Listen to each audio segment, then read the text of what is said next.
You may have heard why it's important to start a community for your business, but where do you actually start? I want to help you start building your community today if that's your goal. First, you've got to know why is it important for you to build a community for your business. Then you need to know who are you targeting for your community. Now that you know why your community should exist and who it's for, let's get into the how you actually go ahead and build your community. Do you want the people in your community to become the ultimate salespeople? Are you struggling with answering all of your customers' questions and you just really need some support? Are you trying to find feedback on your product or service because you really want to improve it? Once you know why your community should be built, then you need to know who are you targeting for your community. So this is closely related to the business goals that I mentioned.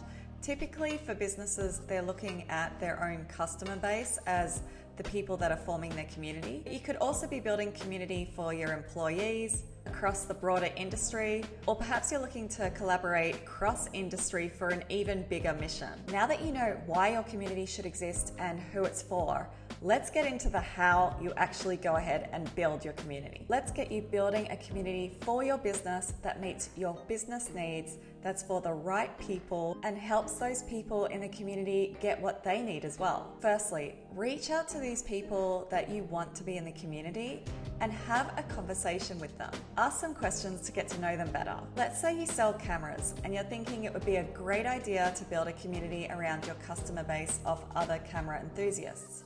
You want to build a community to hopefully sell more items from your store. Perhaps you want to increase sales. You also want to improve the support that your customers are getting, hopefully by finding others who are at similar levels that can answer their questions. Now, you may assume that you just go ahead and start a Facebook group, or you sign up to circle.so and you just build the group. You invite all your customers via an email. You throw in a prompt question like, hey, what do you all need help with today? And watch the magic happen. It's really tough to start a community where you're making assumptions firstly on what these people want. You're focused more on your agenda rather than what they really need. And engaging people is hard. You have to truly know what they want. And the way that I recommend you do this is by actually going and speaking to them and listening to what they have to say. It's all about asking the right questions, but if you can speak to these people and get their feedback before you even consider launching a community, I promise that you will feel a lot more confident when you do go ahead to launch. So for example, let's go back to the camera store. Let's say that they're really hoping that they'll increase their sales and that they'll get more customer support. Instead of making assumptions that if they just send their customers more details around products in a community and hope that each other answers their questions, that would be a job done, which is highly unlikely. Let's pretend that the camera store actually took the time to go and speak to 10 of their customers and have some really in-depth conversations around what these customers were looking for. In this case, there's a recession coming, things are becoming tougher, and in the conversations, they noticed that a lot of their customers were hoping that this photography hobby would actually become a side hustle or even a full-time career pivot. Customers tell the store that they actually want more tutorials and Q&A sessions with local photographers around how to make that career change. They want some photographer excursions to improve their own portfolio. They want career advice. They'd love to be made aware of job openings, even freelance gigs. And they'd also love to be able to hire a studio space so that they could practice their portrait photography. They hang out on online forums like Reddit to get answers to their technical questions, but they really don't have a place to go to ask questions around their career change, how to improve their portfolio, how do they go about finding their first client, etc. So now you can see that the direction of where this camera store could go is completely different to the assumptions that they made right at the beginning. There's already so many communities around photography. So how does your business stand out? And by actually going to talk to your customers, finding out their needs, you could actually build a community that meets these needs and engage them truly in a new community. What you'll find is that if you start building based on these requests, over time, you're going to get more and more feedback from people in the community because you've created this culture where feedback is heard and you're delivering them the value that they need. So when you're talking to your potential community members, I'd also recommend make sure you ask them, where are they currently hanging out? Do they hang out online a lot, or do they prefer in-person events? When they do hang out online, where do they go? Where do they go to find answers to questions currently? Where do they go to find the support that they need? If they tell you that this support doesn't exist, that's also useful information. But really, you're trying to find what is their typical behavior already, because this is going to help you determine, where do I actually build the community to begin with. It's a lot harder to build a community on a standalone platform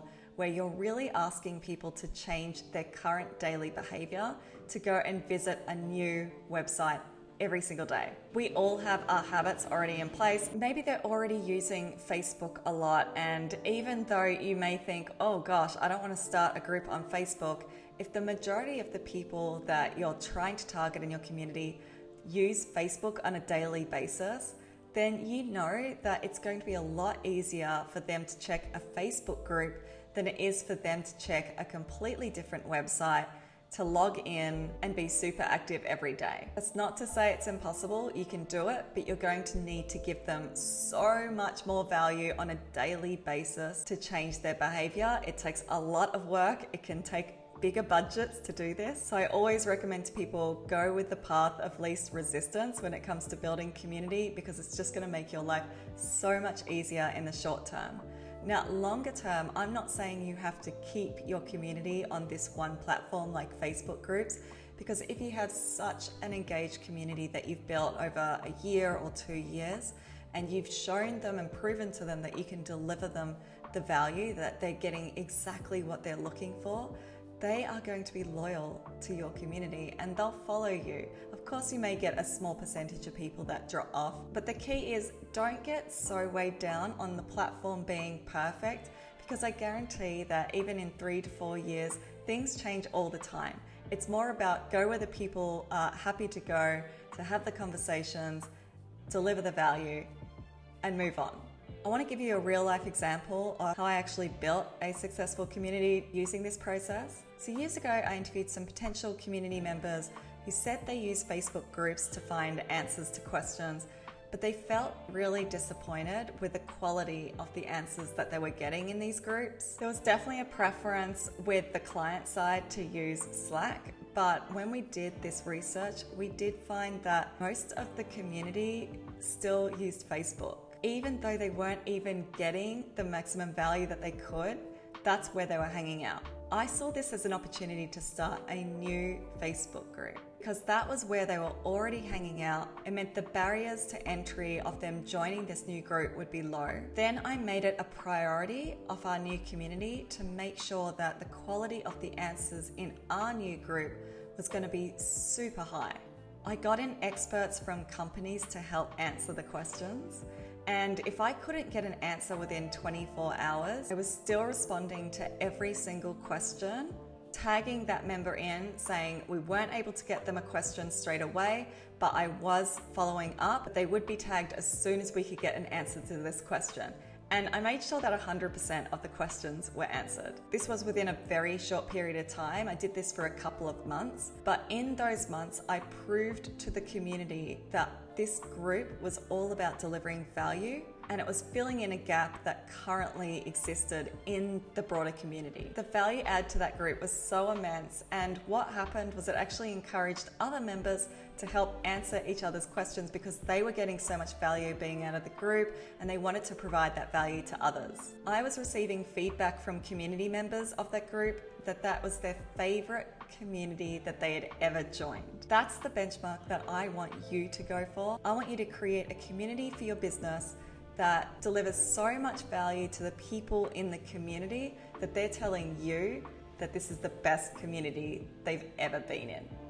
That's your benchmark. This requires listening to your members, putting your ego to the side, putting your own agenda to the side, and delivering them the most value that you can. And over time, if you can prove that you can execute this, then your own goals with your business are also going to be met.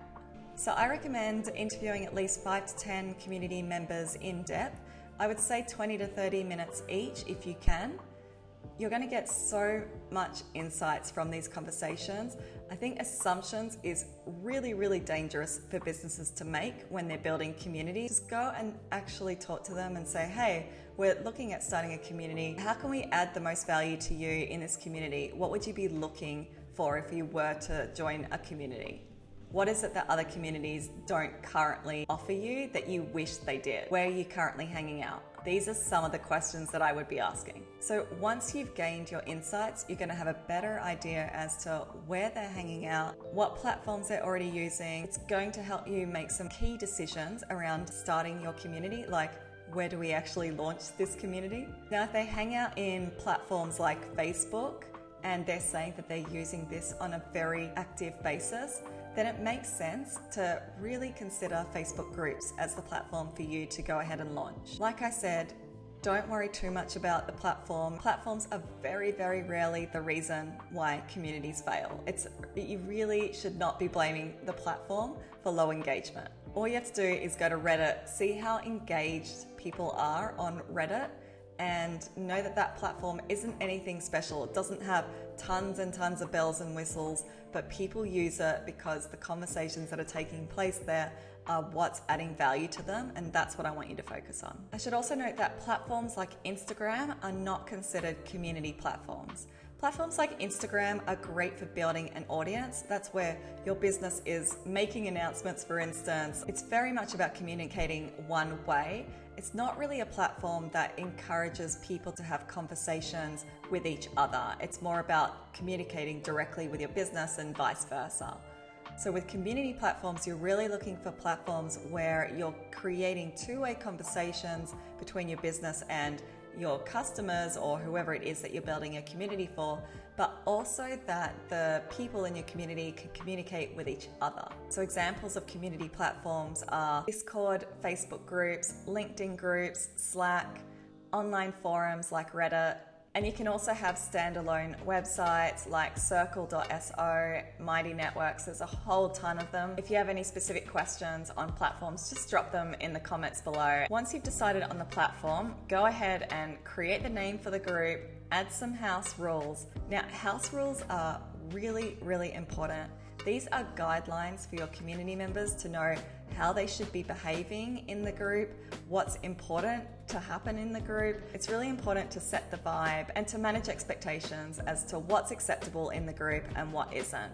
Now, if you have no idea how to write house rules, don't worry. You can actually go and join a bunch of other communities, check out their house rules, take a look at what you believe is important to your community. If it can tie back into your company's mission, that's even better.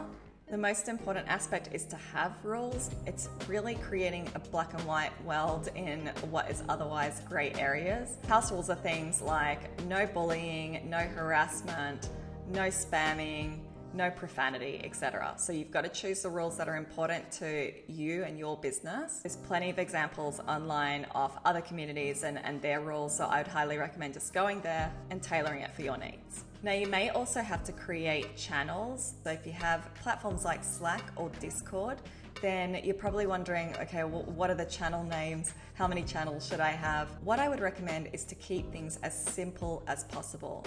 Try to keep the number of channels that you create to a minimum, especially at the beginning, and refer back to the conversations that you've had with the community members at the start. Take note of what's important to them, what's going to add value, and create your channels based on those value adds. Now it's time to launch your community. I recommend inviting the people that you had the in-depth conversations with first. Ask them to take a look around the community, let you know their thoughts, get their feedback. Once you're comfortable with that, it's time to send out that email or broadcast it to the rest of your community. Invite them in. Make sure that there's a clear onboarding process. I speak a lot about the importance of onboarding, and there's videos in my channel around onboarding. You can check them out. I'll include some of those in my description below if you want more information on community onboarding. It's probably going to feel scary to launch a community. I can guarantee you that there are many communities that have been built where they've launched, and community managers and admins have learnt so much along the way. The important aspect is to keep listening to the people in your community.